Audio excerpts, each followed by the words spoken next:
What's up everybody? It's pretty late on a Friday night. I finally got down to the shop and I'm starting the next process of the repair on the LS460. So in the last video, I showed you the car that I've been driving while this is getting repaired, and I had to order some parts. Now I will have to still order the injectors, but first I gotta get the intake manifold off. So much here that I had to do a little bit of research, broke a couple of things, ordered the parts, and now we can get this intake manifold off. This is the OEM part, the plastic that I broke, so I'll be able to put all the wires in there at the end. And then this was that other piece that I broke. They sent me the wrong hose, and I don't know if this is the right gasket, hopefully. I do have a PCV valve, because while we're in there, we're gonna replace that. But I have most of what I need for right now. I'm gonna get started. I gotta get this intake manifold off. Let me tell you, this thing has been a pain. I just did not want to do this repair, and I'm doing it anyway. Because I want a working, running car, and this is what I have to do. I am saving money. See how good that money saving is if I break anything here. It looks like somehow there's an intake manifold bolt that I hadn't seen before that I missed. I feel like the Lexus and Toyota engineers were like, let's put this in the hardest place possible to where nobody can get it, and they'll forget about it. It's probably in a manual somewhere, but I did not read the manual, so that's my problem. I think I got it. Spool lines are in the way. I'm just tired of it. I just want it to be fixed already. It feels like it's only really realistically been 2 weeks, but it feels like longer. It definitely is hard to film everything too. This is exciting. I got this up and you can kind of see under it, so we're making progress. This probably needs a coolant flush too, honestly. You do have a lot of technology going on here. You have direct injection, port injection, a lot of connectors and electronics. It's a pretty complex car. So that's loose. We're getting somewhere, I think. I honestly don't see how this intake manifold is going to come off without the wiring all out of the way. All right, we have lots of movement. So that is detached. This is actually a battery connection that we can undo. There's no power going to it right now. Well, the intake manifold is loose, but not out. So I'll leave this to when I have a little bit more brain power in the morning.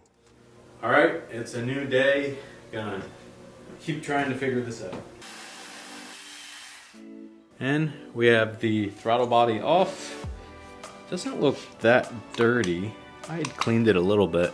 Let's try to put this back.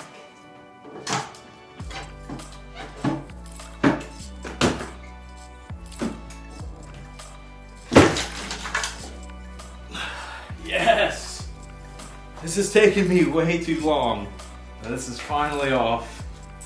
You can see the intake manifold with the gaskets that are pretty hard, so it's a good thing we'll be replacing them. Now we can see what all is going on down here. We can finally access everything, but it's actually not as bad as I thought it would be.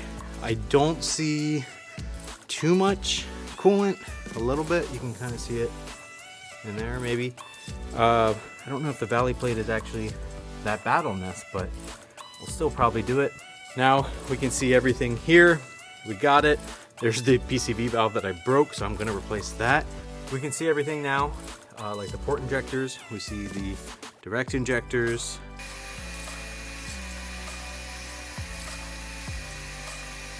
All right, so now we have the intake manifold off, so we can kind of see what the heck is going on.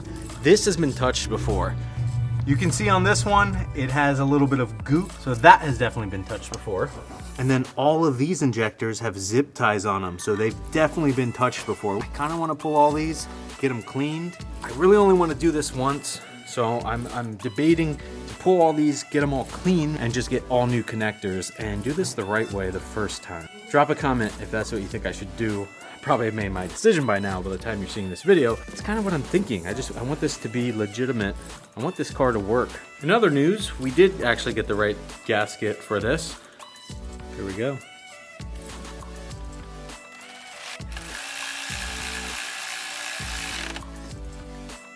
went to remove this injector. Unfortunately, the plastic broke. So I removed the other ones pretty successfully, but now I'm gonna have to get a new injector. There's not really a way to repair that, unfortunately. I did tape this up so nothing can fall into the engine. Along with this cam sensor, the connector's like one piece, it doesn't come out. So it was leaving a hole in the valve cover there, which I am gonna do valve cover gaskets anyways. I can get a new sensor, wiring. I also found this. This needs to be resoldered. There's just a lot of little things that need attention. So just gonna continue on here. Intake manifold is off. This is taped up, so now we can remove the injectors and all that. All right, so here I am 2 days later. It doesn't feel like a long time for you, but it's been 2 days for me. I'm gonna attempt taking off the whole fuel rail. All the injectors are disconnected. I wanna pull them out. So I'm disconnecting the fuel rail, starting with what looks like a 12mm bolt.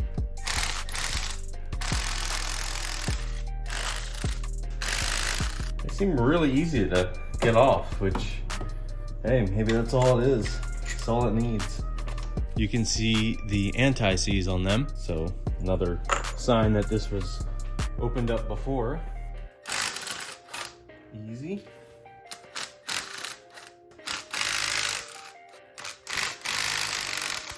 Going to do this. This harness is really in the way of the camera. But right here is the fuel rail. There's one on each side. See all these bolts out.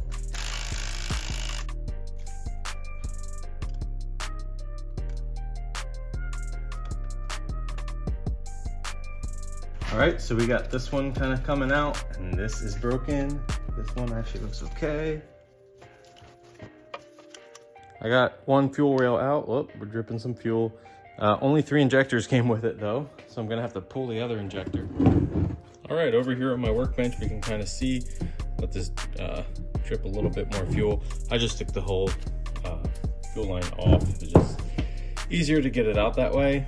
Looks like we have the one injector that's still stuck in there. I'm gonna try to get that. Don't actually know how to get these out. This is what I really wanted to look at, but you can see this is the broken connector. These connectors still feel pretty solid, actually. I mean, I don't want to speak too soon, but I'm gonna try to reuse these. These are all brown marks, but from my reading, it was like green, brown, black, and yellow. Now, I don't know if different years, different models got different ones, but it looks like half of these are brown, half of them are black. You have to replace it with the correct type. Oh, there we go. These would have to be resealed. I can send them out and get them resealed, which is not a problem. This is the injector. There we go. It says Denso on this side, but you can't really read this. I can. I don't know if you'll be able to. The same part number is what I've been looking at. It does say A on it, and it has this brown band. Let's look at the other ones. I want to keep that one good, but this one's trash pretty much. Unfortunately, this one's broken here, so this can't be reused. There's no way that I know of to fix this. You can't just glue it. The connection won't be the same. I mean, this isn't even that dirty. So this was in the car like this. This was cylinder 8, 6 that had the issue, and then 4 and 2, because this was the back, this was the front, this is from the passenger side. So this is actually the injector that was misfiring. But if you look at it, it's not really that different from the other ones. So that was 6. I think that one's fine. I think it was more the connection. This is where things get really interesting, because this one was the hardest one to take out. It stayed in the car, and look how much dirtier it is. I actually kind of wiped it, and it's still dirtier. These all have white seals. This one has a black one. So this one was replaced before. It is Denso, or Denso, however you want to say it. Maybe my eyes are deceiving me, but it's the same part number too. I don't know what's going on, but that one was dirty. I didn't like how that one. Now I've also pulled the driver's side. So here's the passenger side we just looked at. Here is the driver's side. This one was broken. Let's pull it. Okay, so that one was a little harder to get out. The connector for this is still in the car. It was the first one I took off that broke, but these have black markings on them, as you can see, so brown and black. This one is also the same part number as far as I can see. Came out kind of strange when I was pulling the rail. Definitely looks like it was touched before maybe, because the plastic is different, the O-ring is different, and they're dirty. And then we have the back one, which is also gray. It's weird though, because the one injector that was actually misfiring, or the one cylinder that was misfiring, that injector looks the best actually. Like, I don't understand that.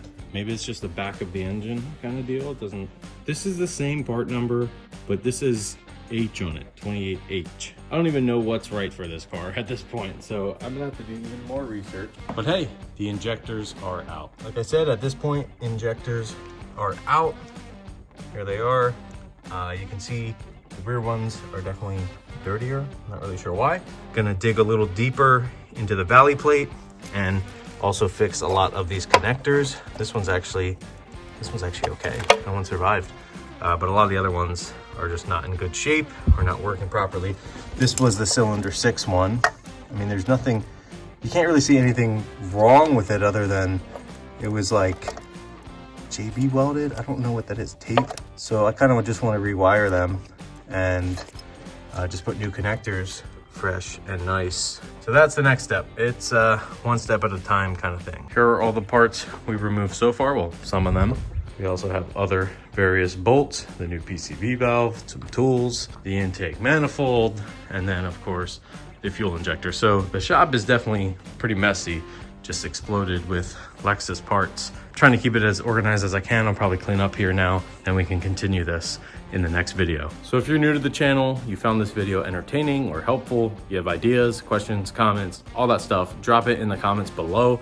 I try to read everyone and respond to them as much as I can. I'm gonna be busy researching some more stuff on this, but I wanna say thank you for watching, and as always, keep those wheels turning.